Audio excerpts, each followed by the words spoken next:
So this lecture is focusing more on practical theology and how should we do practical theology? What is a particular perspective from which we can begin to focus on issues of pastoral care and the ministry that we're involved in.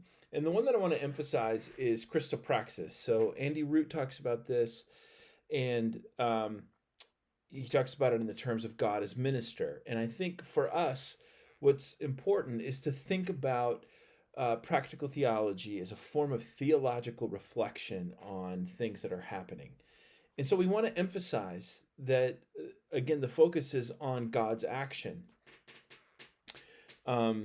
Now, on the left here, you see this little triangle here that, and this you can see this in Andy's piece, God as Minister. And the focus here is to recognize that ministry and pastoral care is to engage a particular experience, a community, an event, an individual, and you are thrust kind of into this experience. And the focus of Christopraxis is to begin to do theological reflection upon that experience, but we have to begin with that particular encounter or experience. So we move from experience to reflection, that theological reflection, which is very much focused on theological insights, but other forms of insights as well, that interdisciplinary nature of practical theology. But then that leads to new action. So what are we going to do? How are we going to engage the situation? How does it lead to transformation? And so that's the focus. And I want you to begin to think about how this is really demonstrates the contextual nature of ministry, that we're engaged in theological reflection, but we're doing so within the social context, institutional context, cultural context. And this also then speaks to the hermeneutical nature of practical theology. It's all about interpretation. We're moving back and forth between revelation, the Bible, tradition, the creeds and confessions of the community, and a particular experience. And the question there that I want us to begin thinking about is, as we do pastoral care, the focus is what is God doing?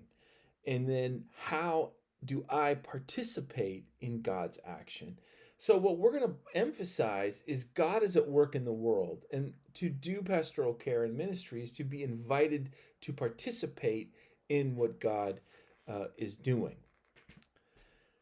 And so again, as we think about God as minister, and we're going to look at this little piece that Andy has written, and really focusing on things like creation, covenant, the incarnation, Pentecost, the creation of the church or the community, and that to do ministry then is to participate in what God is already doing in and for the world.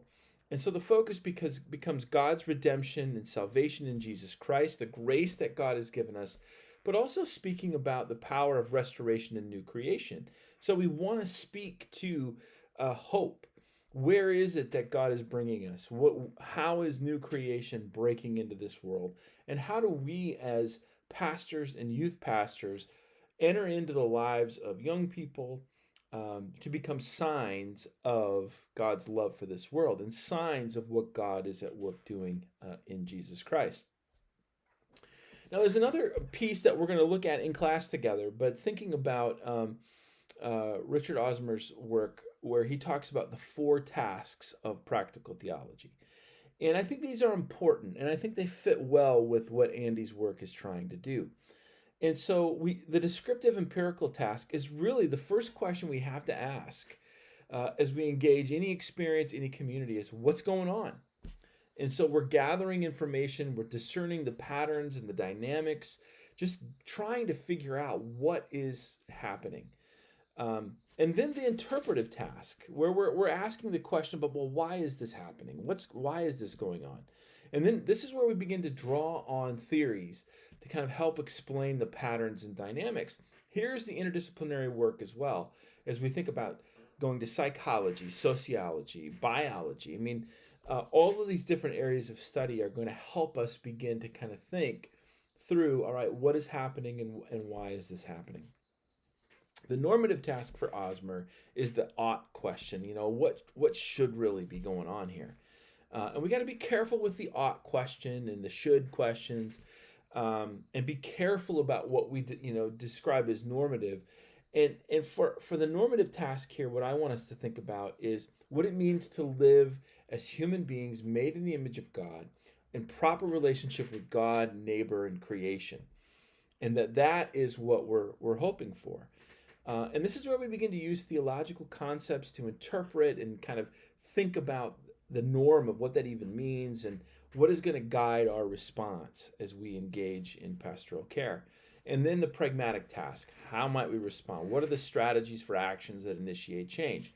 And so if you go back to that, experience, reflection, action model, this becomes this just kind of cycle that continues, that practical theology is always constantly engaging, interpreting, and asking these questions about what is going on within these communities and how is God at work, and then how are we participating. And by asking or thinking about these four tasks, we can really kind of develop strategic ways in which we can engage in pastoral care. Now, I think it's important for us to also recognize that we're dealing here with cultural interpretation. That while theology is really focusing on interpreting God's action, practical theology is engaged in cultural interpretation, asking questions about identity and the human person, asking questions about community, and really seeing communities and people as kind of a living text. How do people and communities create meaning and identity? And we're going to talk about this a lot in class, but a cultural hermeneutic where we're really developing a thick experience, a thick description of experience, so that as we look at these cultural experiences, it's important for us to begin to recognize the embedded theory that is present, that the people who are engaged in these things or present in them aren't thinking about this theory. But for us, as people who are reflecting upon what's going on, we need to kind of bring to the surface the different forms of theory that are taking place. So I have White Fragility over here on the right side, and this is a book that came out that really is addressing the issue of white supremacy and the response of white people even to this whole conversation.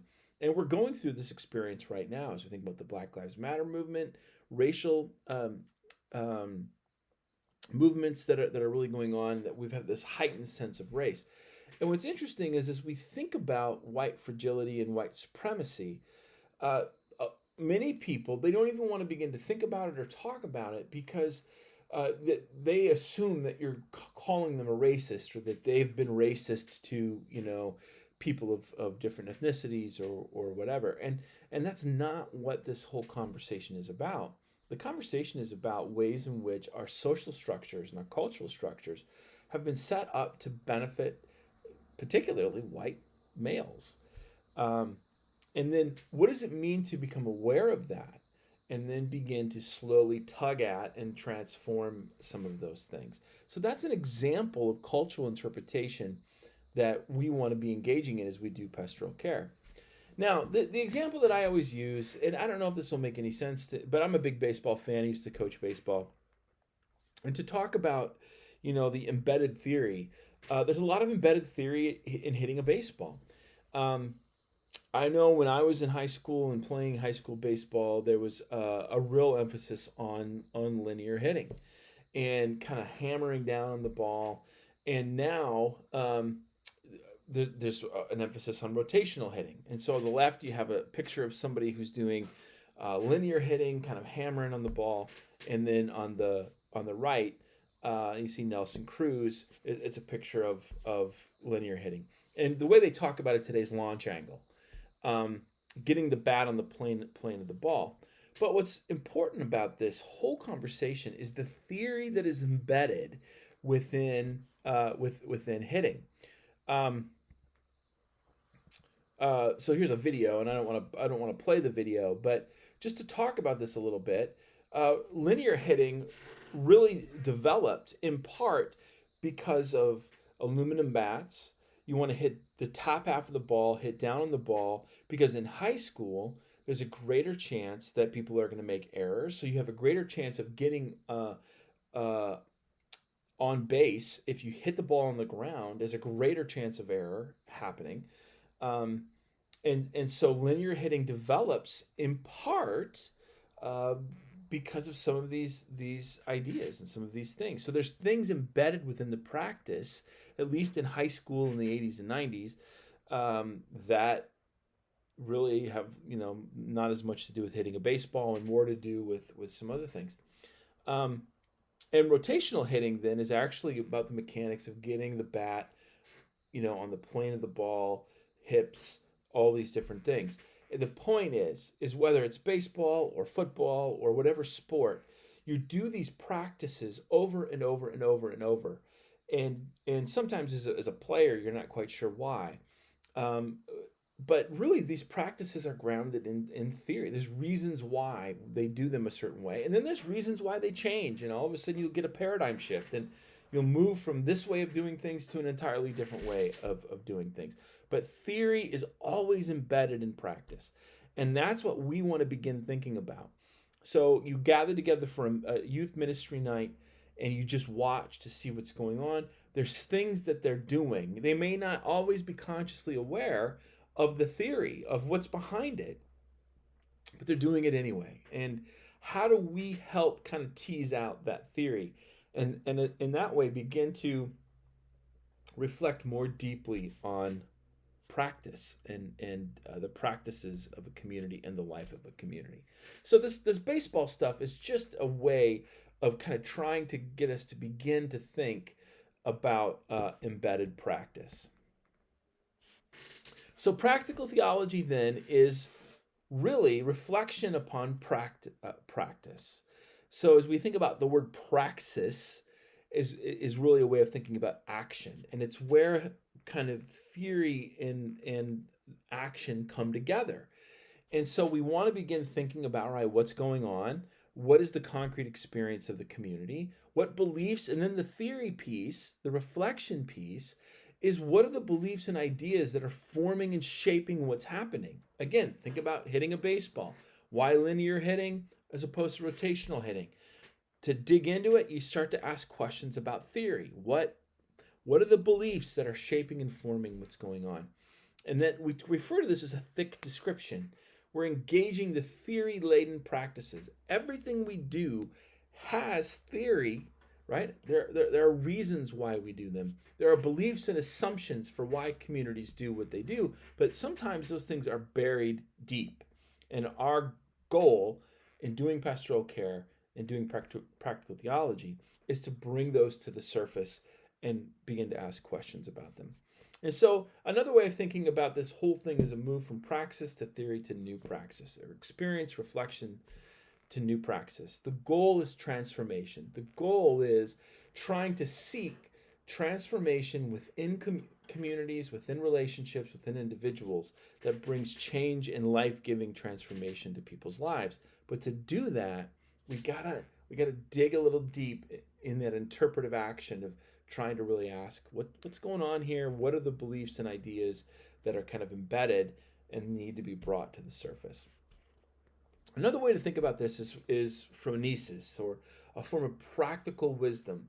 And for us, what we're trying to cultivate in practical theology is a wisdom for the art of ministry, that ministry is an art form. And there's insights that we gain through interpretive reflection. Theologically, we're focusing on God's action in Jesus Christ and Revelation.